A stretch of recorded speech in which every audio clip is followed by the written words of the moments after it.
এসো ইলম শিখি, এসো ইলম শিখি, এসো ইলম শিখি, এসো ইলম শিখি। আলহামদুলিল্লাহি রাব্বিল আলামিন ওয়াসসালাতু ওয়াসসালামু আলা সাইয়্যিদিল মুরসালিন। আম্মা বা'দু ফাআউযু বিল্লাহি মিনাশ শাইতানির রাজীম। বিসমিল্লাহির রহমানির রহিম। আসসালাতু ওয়াসসালামু আলাইকা ইয়া রাসূলাল্লাহ ওয়া আলা আলিকা ওয়া আসহাবিকা ইয়া হাবিবাল্লাহ। আসসালাতু ওয়াসসালামু আলাইকা ইয়া নবিয়াল্লাহ ওয়া আলা আলিকা ওয়া আসহাবিকা ইয়া নূরাল্লাহ। মাদানী চ্যানেলের দর্শক, অনুষ্ঠান আকীদা ও মতাদর্শে আপনাদের স্বাগতম জানাচ্ছি।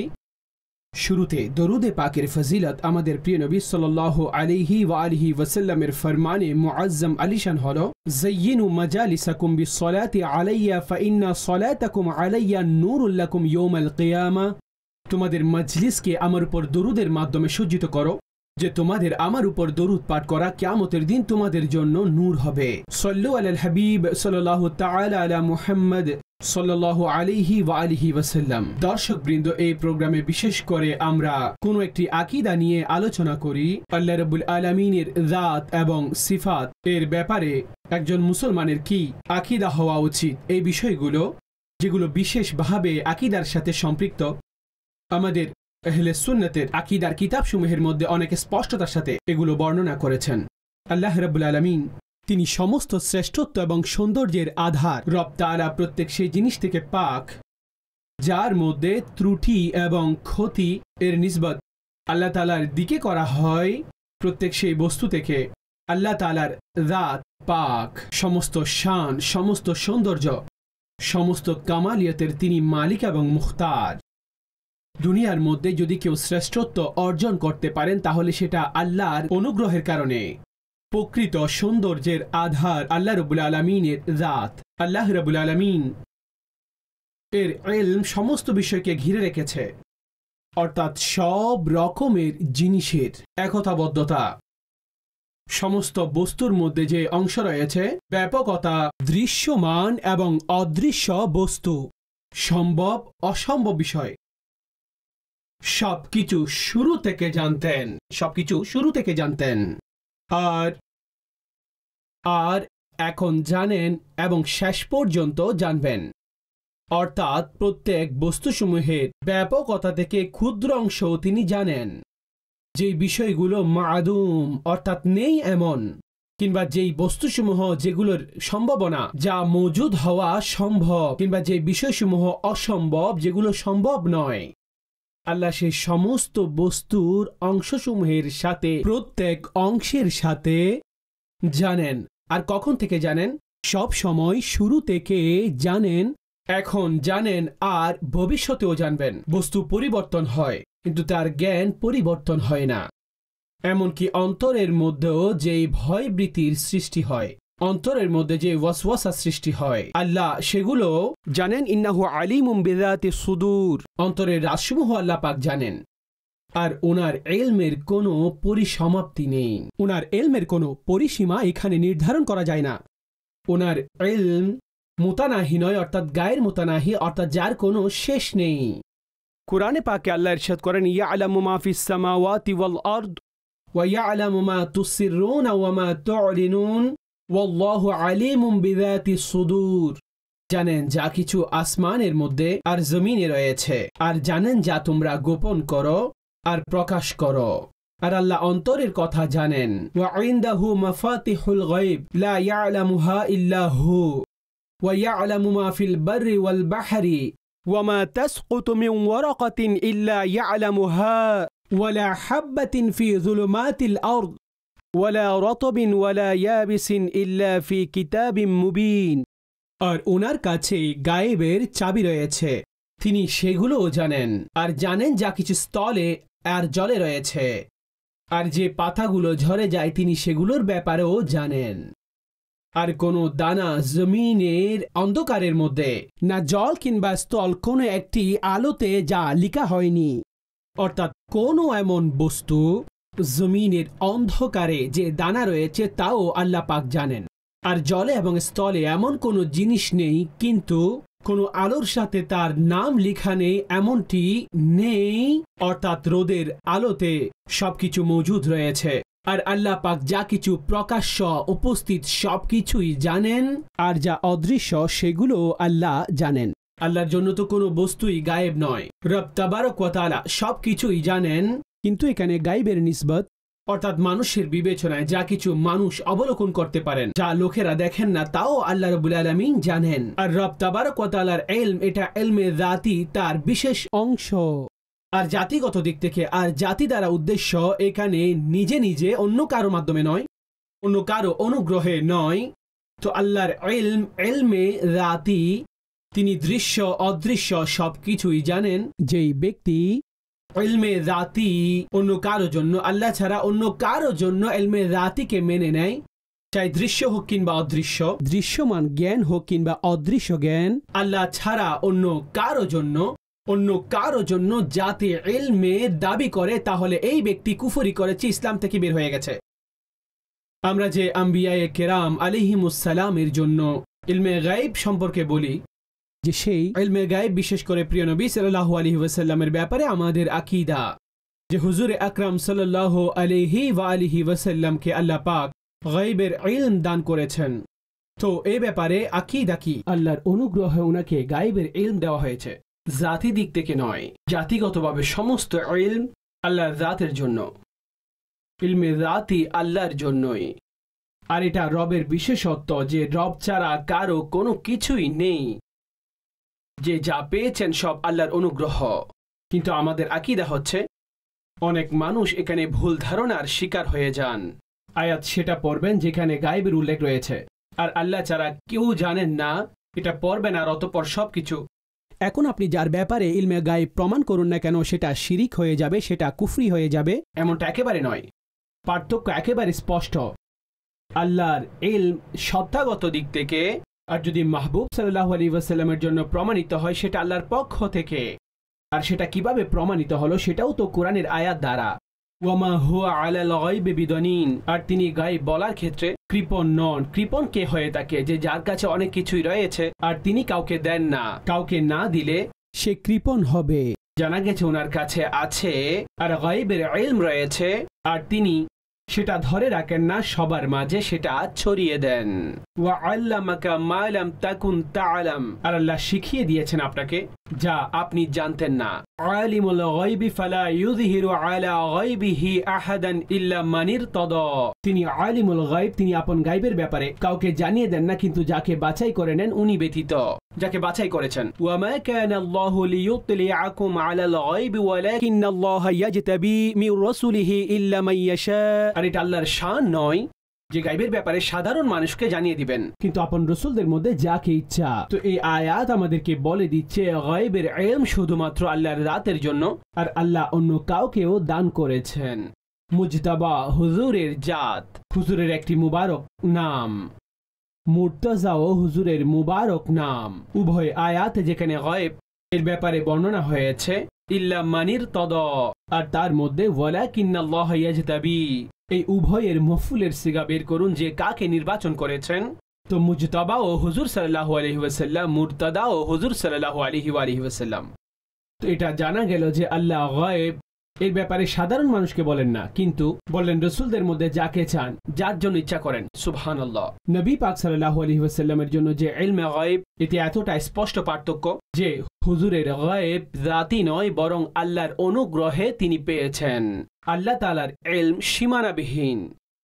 হুজুর সাল্লাল্লাহু আলাইহি ওয়াসাল্লামের ইলম যত সংখ্যক রয়েছে, অনেক ইলম রয়েছে, আর কত রয়েছে এই ব্যাপারে বুখারী শরীফের হাদিস রয়েছে যে রাসূলুল্লাহ সাল্লাল্লাহু আলাইহি ওয়াসাল্লাম সৃষ্টি জগতের শুরু থেকে বলা শুরু করলেন, এমন কি বলতে বলতে যে জান্নাতীরা জান্নাতে আপন মঞ্জিলে চলে গেছেন, আর জাহান্নামী, অর্থাৎ এই সব কিছুর সংবাদ তিনি দিয়ে দিয়েছেন। আর একটি রওয়ায়েতে ইরশাদ করা হয়েছে সৃষ্টি জগতের শুরু থেকে হুজুরে পাক বর্ণনা শুরু করলেন। আরেকটি রওয়ায়েতে রয়েছে হুজুর খুতবা দিতে লাগলেন। জোহরের সময় হয়ে গেল, অতঃপর আসর, অতঃপর সূর্য ডুবে গেল। হুজুর নামাজের জন্য তাশরিফ রাখতেন, অতঃপর খুতবা দিতেন। আর এমন লম্বা খুতবা ইরশাদ করলেন যে মা কানা ওয়া মা ইয়াকুন, অর্থাৎ যা কিছু হয়েছে এবং যা কিছু হবে, আল্লাহ রাসূল সাল্লাল্লাহু আলাইহি ওয়াসাল্লাম সমস্ত সংবাদ ইরশাদ করে দিলেন। সাহাবীগণ বললেন, যারা মনে রেখেছেন তারা মনে রেখেছেন, যারা ভুলে গেছেন তারা ভুলে গেলেন। তো কি হলো? ইলমে গায়বের ব্যাপারে আকীদা হচ্ছে আল্লাহ রাসূলুল্লাহ আলাইহিস সালামকে ইলম দান করেছেন, তো সেটা আল্লাহর অনুগ্রহে তিনি পেয়েছেন। যা হুজুরকে দেওয়া হয়েছে তো সেটা 23 বছরের জীবনীতে হয়েছে। অকাট্য আকীদা এটা নয় যে হুজুর সাল্লাল্লাহু আলাইহি ওয়াসাল্লামকে শুরু থেকে পরিপূর্ণ এই ইলম দেওয়া হয়েছে, বরং কুরআন যতদিন পর্যন্ত নাজিল হয়েছে হুজুরকে ইলম দেওয়া হয়েছে। কুরআন পরিপূর্ণ তাকমিল যখন হয়ে গেছে, ইলমে মুস্তাফাও পরিপূর্ণ হয়ে গেছে, কিন্তু যত সংখ্যক ইলমে মুস্তাফা দেওয়া হয়েছে সেটা নির্ধারিত। মূলত যে ব্যাপকতা বর্ণনা করা হয়েছে মা কান ওয়া মা ইয়াকুন, যা ছিল এবং যা হবে, কিন্তু তারপরেও একটি সীমা রয়েছে মাহদুদ। আল্লাহর ইলম অসীম, সেখানে কোনো সীমারেখা নেই। হুজুরের ইলম মুতানাহি, আল্লাহর ইলম গায়র মুতানাহি, গণনা করা যায় না এমন। এখানে একটি ব্যাপক পার্থক্য রয়েছে, যে পার্থক্য সীমায়িত করা যায় না। আর অনেক সময় একেবারে সাধারণ ব্যক্তিবর্গকে এভাবে আকীদা বর্ণনার চেষ্টা করা হয়ে থাকে। মূলত আহলে সুন্নতের কিতাবে আর বয়ানসমূহে ওয়াজের মধ্যে তাকরীরের মধ্যে এটা স্পষ্ট।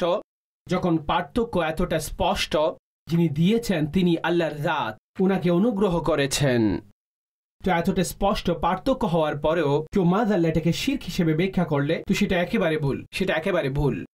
আমি আর আপনি অবলোকনকারী, আমি আর আপনি শ্রবণকারী।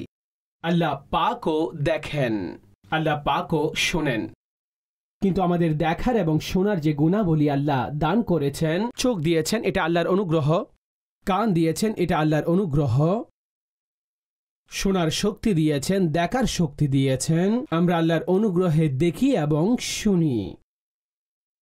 আচ্ছা, রব তাবারক ওয়া তাআলা দেখেন কিন্তু চোখ থেকে পাক, তিনি শুনে থাকেন কিন্তু কান থেকে পাক, সূক্ষ্ম থেকে সূক্ষ্ম এবং হালকা থেকে হালকা আওয়াজও তিনি শোনেন, কিন্তু কান দিয়ে নয়, কানের মুখাপেক্ষী নন। এই অঙ্গ আল্লাহর জন্য শরীর এবং শারীরিক, এর মধ্যে কোনো বিষয় প্রমাণ করা এটা কুফরি।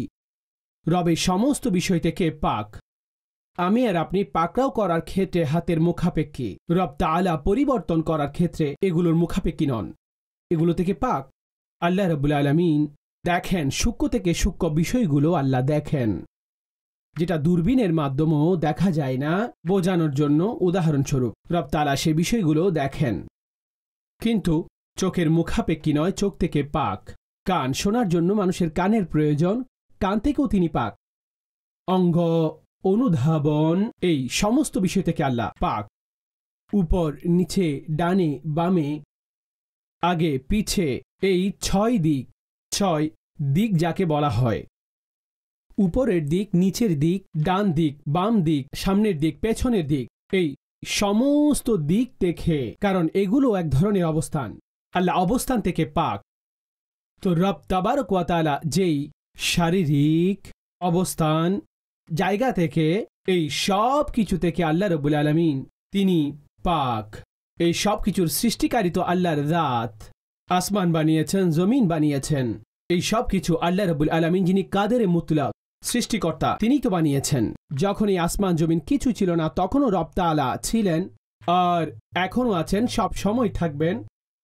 তিনি হাই, তিনি কাইয়ুম, তিনি জীবন দানকারী, তিনি নিজে জীবন্ত এবং তিনি জীবন দান করেন। লা তাখুযুহু সিনাতুন ওয়ালা নাওম, না উনার ঘুম আসে না উনার তন্দ্রা আসে, তিনি এগুলো থেকে পাক। তো শুধুমাত্র এই পার্থক্য না বোঝা, দর্শক, এই কারণে মানুষ বিভিন্ন ওয়াসওয়াসার শিকার হয়। তো এই পার্থক্য বোঝা এটা অনেক গুরুত্বপূর্ণ এবং জরুরি, যে যা কিছু সৃষ্টি জগৎ পেয়েছে তা আল্লাহর অনুগ্রহে পেয়েছে।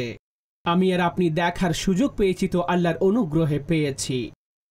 তো এখন কেউ এটা বলতে পারবে না যে আল্লাহও দেখেন, বান্দাও দেখেন, তো উভয় গুণাবলীর মধ্যে সমান হয়ে যাবে, এমনটা নয়, কখনো নয়। এতটুকু পার্থক্য এখানে রয়েছে। অনুরূপভাবে রাজ্জাক আল্লাহর গুণাবলী, রিজিক দাতা একমাত্র আল্লাহ তাআলা। ইন্নাল্লাহা হুয়ার রাজ্জাকু যুল কুওয়াতিল মাতিন, ইরশাদ করলেন, নিঃসন্দেহে আল্লাহ সবচাইতে বড় রিজিক দানকারী, ক্ষমতাবান, কুদরতওয়ালা। তো রাজিক আল্লাহর রাত, কিন্তু রিজিক বন্টন কিভাবে করেন? এটা আল্লাহর অনুগ্রহে ফেরেশতারা বন্টন করে থাকেন। বিভিন্ন ডিউটি রয়েছে ফেরেশতাদের জিম্মায়। জি হ্যাঁ, কোরআনে মাজিদের মধ্যে আল্লাহ পাক ইরশাদ করেন, ফাল মুদাব্বিরাতি আমরা, আর বিষয়সমূহ তদবিরকারী, কায়নাতের শৃঙ্খলা যিনি রক্ষা করেন, অর্থাৎ এখানে কসম করা হচ্ছে কিংবা উনার জিকির হচ্ছে যে কায়নাত এর শৃঙ্খলাকে রক্ষা করেন। তাফসীর সমূহে হযরতে আব্দুল্লাহ বিন আব্বাস রাদিয়াল্লাহু তাআলা আনহুমা তিনি এই ব্যাপারে ইরশাদ করেন, হুমুল মালাইকা, আল্লাহ তাদেরকে বিভিন্ন কাজসমূহের যে দায়িত্ব দান করেছেন, দায়িত্ব ওনাদেরকে সোপার্দ করেছেন। আর সেগুলো কি? ইরশাদ করলেন যে ইউদাব্বিরুল আমরা ফিদ দুনিয়া, দুনিয়াবি বিষয়সমূহের মধ্যে যে পরিবর্তন করে থাকেন, তার মধ্যে জিব্রাইল, মিকাইল, মালাকুল মউত আর ইসরাফিল। জিব্রাইলের জিম্মায় কি রয়েছে? বললেন যে ওয়াহি জিব্রাইলের জিম্মায় মুসলমানের দলসমূহকে সাহায্য করা জিব্রাইলের জিম্মায় রয়েছে।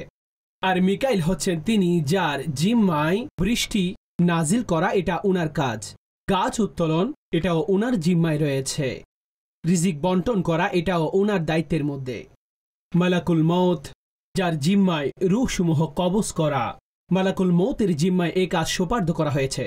আর তারপরে ইসরাফিল যার ব্যাপারে বলা হয়েছে যে যিনি সিংহায় ফুঁক দিবেন বিশেষ করে, এটা উনার জিম্মায়। তো কোরআনে পাকের মধ্যে যা কিছু ইরশাদ করা হয়েছে, ফাল মুদাব্বিরাতি আমরা, আর কায়নাতের শৃঙ্খলা পরিচালনাকারী, তারা আল্লাহর পক্ষ থেকে বিশেষভাবে এই ফেরেশতাগণ, অতঃপর এই ফেরেশতাদের অধীনে অন্যান্য ফেরেশতাদেরকে দায়িত্ব দেওয়া হয়েছে। এটি তো একটি পদ্ধতি রিজিক মানুষের কাছে পৌঁছে দেওয়া। একটি প্রকাশ্য কারণও রয়েছে। আজ একে অন্যকে বিভিন্ন ধরনের কারণের সাথে এইভাবে সংযুক্ত করে দিয়েছেন। প্রকাশ্যে কেউ এটার মালিক, সে এটার মালিক, কেউ কোনো কোম্পানির মালিক, অনেকের রিজিকের দায়িত্ব তার হাতে ন্যস্ত রয়েছে, এতে কারো কোনো সন্দেহ নেই।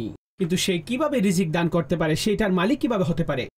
তো আমি উদাহরণস্বরূপ এটা বর্ণনা করেছি উদাহরণ হিসেবে যখন এই সমস্ত বিষয় তার জিম্মায় রয়েছে, তাকে সোপার্দ করা হয়েছে, সে কাজ করে। তো আল্লাহ রব্বুল আলামিনের ইলমে যাতি রব্বুল আলামিনের, আর যে যা কিছু পেয়েছেন সব আল্লাহ তাআলার অনুগ্রহে। আল্লাহর অনুগ্রহ ব্যতীত কেউ ইলমে যাতি হিসেবে প্রকাশ করা, এটাকে আমাদের উলামাগণ আকীদার কিতাবসমূহে প্রকাশ্যে কুফরি লিখেছেন। তো কথা বোঝার জন্য কিছুটা সহজ করার চেষ্টা করেছি। আল্লাহর গুণাবলী সেটা প্রকৃতপক্ষে আল্লাহ পাকের জন্য যেটা শায়ানের শান, সেটা সেভাবেই বর্ণনা করা উচিত। এমন নয় যে আল্লাহর সিফাতকে মানুষের সৃষ্টির সিফাতের সাথে এনে একেবারে বরাবর স্বীকৃতি দেওয়া, আর মাযআল্লাহ মানুষকে বলা যে এটা শিরিক হয়ে গেছে, কুফরি হয়ে গেছে, এমনটা কখনো নয়। তো এই সমস্ত ব্যক্তিবর্গ মূলত শিরিকের সংজ্ঞায় তারা জানে না, তারা শিরিকের অর্থই বুঝে না। শিরক অনেক বড় গুনাহ। শিরক, ইন্না শিরকা লাযুলমুন আযীম, কুরআন এটাকে বর্ণনা করছেন। শিরক অনেক বড় গুনাহ, অনেক বড় গুনাহ। ইন্নাল্লাহা লা ইয়াগফিরু আন ইউশরাকা বিহি ওয়া ইয়াগফিরু মা দুনা যালিকা লিমান ইয়াশা। আল্লাহ শিরক ক্ষমা করবেন না, শিরক ব্যতীত যা কিছু আল্লাহ ইচ্ছা মাফ করে দিবেন। সমস্ত আম্বিয়াগণ দুনিয়ার মধ্যে এই শিক্ষা নিয়ে প্রেরিত হয়েছেন। ওনারা আপন জাতিকে বলে দিয়েছেন যে শিরক থেকে ফিরে আসো, শিরক থেকে বাঁচতে হবে। শিরক কাকে বলা হয়? আল্লাহ ব্যতীত অন্য কাউকে জাত এবং সিফাতের মধ্যে আল্লাহর মতো মনে করা, আল্লাহ ব্যতীত অন্য কাউকে ইবাদতের যোগ্য মনে করা, শিরক এটাকে বলা হয়। এখন বলুন, যখন কোনো ব্যক্তি এই পদ্ধতিতে কথা বলতে চায়, বুঝতে চায় আল্লাহ ব্যতীত অন্য কাউকে আল্লাহর মতো জাত এবং সিফাতে যে কোনোভাবে আল্লাহর সাথে তাকে এক ধরনের মনে করা, এটাকে শিরিক বলা হয়। তিনি এক, তিনি একক, আল্লাহ ওয়াহিদ, তিনি একক, একাকী, তিনি কারো মুখাপেক্ষী নন। সমস্ত সৃষ্টি ওনার মুখাপেক্ষী, আম্বিয়াগণও ওনার মুখাপেক্ষী, ফেরেশতারাও মুখাপেক্ষী। বড় বড় আউলিয়াগণ যাদের আলোচনা আমরা করি তারা আল্লাহর বান্দা, রবের বারেগাহের মুখাপেক্ষী, আল্লাহ কারো মুখাপেক্ষী নন। দাতা একমাত্র আল্লাহর রাত। এখন আল্লাহ যাকে অনুগ্রহ করেছেন, যাকে যা কিছু দান করেছেন, পরিবর্তন দান করেছেন, গায়ব দান করেছেন, তো এগুলো আমরা কুরআনের আয়াতসমূহ আপনাদের সম্মুখে উপস্থাপন করেছি। বেসিক শিরক যেটা, সেটা বোঝা যে শিরক কাকে বলা হয়ে থাকে। আপনি যে কোনো সাধারণ মুসলমানের সাথে আপনি আলোচনা করুন, তো কেউ কোনো নবীকেও আল্লাহর মতো কেউ বলেন না। কোনো ওয়ালির ব্যাপারেও মাদাল্লাহ এটা বলেন না যে তিনি আর আল্লাহ সমান তার কাছে চান, কোনো সমকক্ষ আছে, অবশ্যই নেই। আকীদা হচ্ছে এটা, তিনি আল্লাহর কাছ থেকে নিয়ে দান করেন, তিনি আল্লাহর বারেগাহে আমাদের জন্য প্রার্থনা করেন, তিনি আরজি পেশ করেন আল্লাহর বারেগাহে। আর রব তাবারক ওয়া তাআলাই হচ্ছেন সমস্ত বিষয়ের প্রকৃত মালিক, মুখতার। শিরক অনেক বড় গুনাহ। নবী করিম সাল্লাল্লাহু আলাইহি ওয়াসাল্লাম এটা বলে দিয়েছেন, আপন উম্মতকে বলে দিয়েছেন, তোমাদের শিরিকের ভয় করি না, আমি তোমাদের ব্যাপারে শিরিকের ভয় করি না। অর্থাৎ হুজুর আলাইহিস সালাম থেকে যখন হযরতে সাহাবায়ে কেরাম আলাইহিম রিদওয়ানগণ কোন একটি জায়গায় প্রার্থনা করেন যে আমরা আপনাকে সিজদা করি, উট হুজুরকে সিজদা করছেন, ঝুঁকে যাচ্ছেন, হুজুর সাল্লাল্লাহু আলাইহি ওয়াসাল্লাম নিষেধ করে দিলেন। ইরশাদ করলেন, যদি আমি কাউকে সিজদা করার জন্য বলতাম তখন স্ত্রীদেরকে বলতাম নিজেদের স্বামীদেরকে সিজদা করার জন্য, আমি স্ত্রীদেরকে এটা বলতাম। অর্থাৎ সাধারণ সম্মানসূচক সিজদার ব্যাপারেও হুজুর সাল্লাল্লাহু আলাইহি ওয়াসাল্লাম এটার অনুমতি দেননি। মূলত পূর্ববর্তী উম্মতের মধ্যে সম্মানসূচক সিজদা সেটা ছিল, কিন্তু এই দিনে মুহাম্মাদির মধ্যে সেটাকেও নিষেধ করে দেওয়া হয়েছে। কিন্তু আফসোস লাগে আজকে কেউ যে কোনো জায়গায় সামান্য বিষয় দেখলে মানুষ সরাসরি তাকে শিরক পর্যন্ত পৌঁছে দেয়। শিরক এভাবে বিশ্লেষণ করা যেতে পারে না। আল্লাহ পাকের জাত ও সিফাতের মধ্যে আল্লাহর মতো অন্য কাউকে গায়রে খুদাকে এমন মনে করা, এটা শিরক। এই বিষয়টি আপনার মাথায় বসিয়ে নিন। আল্লাহ পাক আমাদের সকলকে যথার্থ আকীদার উপরে দৃঢ়তা দান করুন। আল্লাহর জাতের ব্যাপারে আর সিফাতের বিষয়ে যেভাবে আকীদা রাখা উচিত, আমাদের এই বিষয়গুলো জানা বোঝা দরকার। আর আল্লাহ আমাদের এই বিষয়ের উপর ইস্তিকামত দান করুন। আমিন বিজাহিন নবী আমিন সাল্লাল্লাহু আলাইহি ওয়াসাল্লাম। এসো ইলম শিখি, এসো ইলম শিখি, এসো ইলম শিখি, এসো ইলম শিখি।